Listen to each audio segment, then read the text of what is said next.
Arzella, Sally. Moser is a retired banker in Hayward who said she should have known better than to be sucked in by a tech support scam. "I used to be a signature expert," said Moser, 76. She helped to detect forgeries while working in the fraud division of what is now Chase Bank. Yet she and others, many of them elderly, are among a large number of people targeted by companies pushing a growing scam. Bogus tech support. Microsoft said it received 153,000 reports last year from customers who encountered or fell victim to tech support scams, a 24% rise from the prior year. Moser is among several Bay Area residents who recently shared their accounts of how they were targeted, while Microsoft and Mountain View-based cybersecurity firm Symantec described warning signs that a company or caller may not be on the level when offering online support services. Moser and many others became victims of a scam whose accused perpetrator ran Hayward-based Genius Technologies. Parmjeet Singh Brar, operator of Genius, reached a settlement with the Federal Trade Commission in June. He must pay $136,000, although under the settlement he neither admits nor denies the allegations.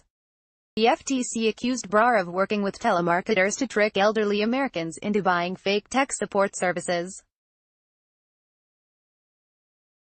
The telemarketers claimed to be from well-known tech companies and told people their computers were at risk, the FTC said in a June press release. Those who allowed remote access were charged money to get outdated security software installed on their computers, and their personal information was stolen, the FTC said.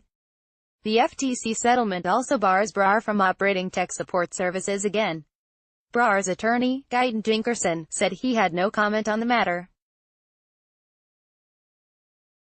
It's unclear at this point whether Moser, who was scammed out of more than $3,500 by a few different companies, and other victims will get their money back. The FTC judgment was for $7.6 million, but it was partially suspended because of Brar's inability to pay the full amount, according to the FTC. "We are evaluating whether a refund program is feasible in this case," said Juliana Grunwald, an FTC spokeswoman. Moser recounted how it all started for her. She got a phone call one morning not long after logging onto her computer to find a message that she had been hacked. "They told me there was a Russian spammer who attacked my system," she said. Then they asked, "Do you do banking online? Hopefully they haven't gotten to your banking. Give us $300 and we can correct this for you." After that first amount, which was charged to her credit card in 2015, her computer worked fine, she said. Then she said she was shaken down again in 2016, and a couple more times last year. In April 2017, she wrote a $1,918 check to Genius Technologies and sent it to a Newark address. A copy of her Genius Technologies paperwork shows that it even asked customers not to allow anyone to access your computer on a call you receive. Eventually, Moser said she used her age to her advantage, telling the callers that she didn't remember owing them money. Another company she paid has been reported to the FTC at least a few times, according to documents obtained by this news organization as part of a Freedom of Information Act request. The FTC was careful to note that it has not necessarily verified all the complaints. The email address and phone number the company provided to Moser are unreachable and appear to no longer be in service. This news organization is withholding the name of that company because the complaints are unverified. So, what should people do to avoid being scammed?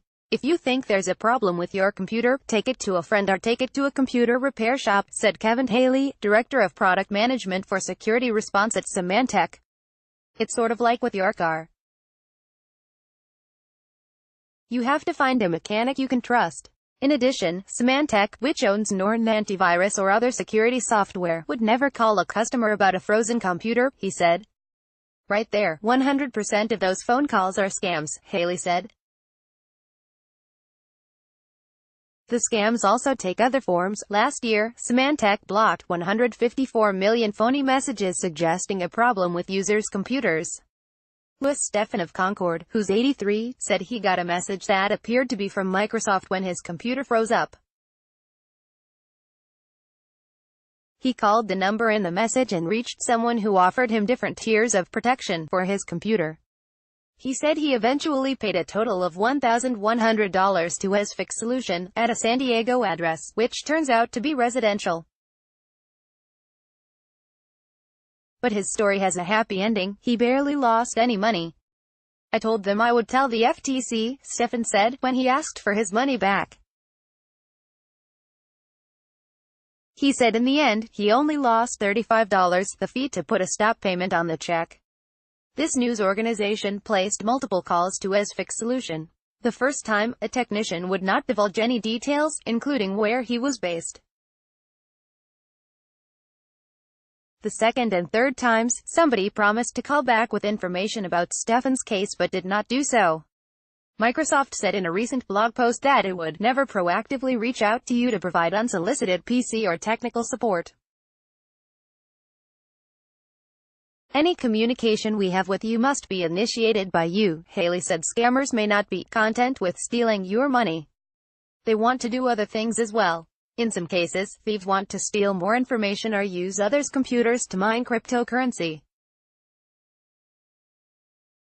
Another Bay Area resident, Frank Cameron, said people who claimed to be Apple tech support asked him to buy thousands of dollars worth of Google Play gift cards so they could fix viruses that were supposedly on his Mac. Over 3 days in May, the 81-year-old Los Altos resident went to Walgreens, CVS, Whole Foods and Safeway to buy the cards. He then scratched off the back of the gift cards to reveal their codes and scanned them into his computer. Cameron lost a total of $7,400. Since then, Cameron has refused to allow anyone to access his computer remotely. He said he is a retired electrical engineer who is pretty experienced with a computer. "They were pros," he said. When they called, the caller ID showed Apple tech support but had no name or number, he said.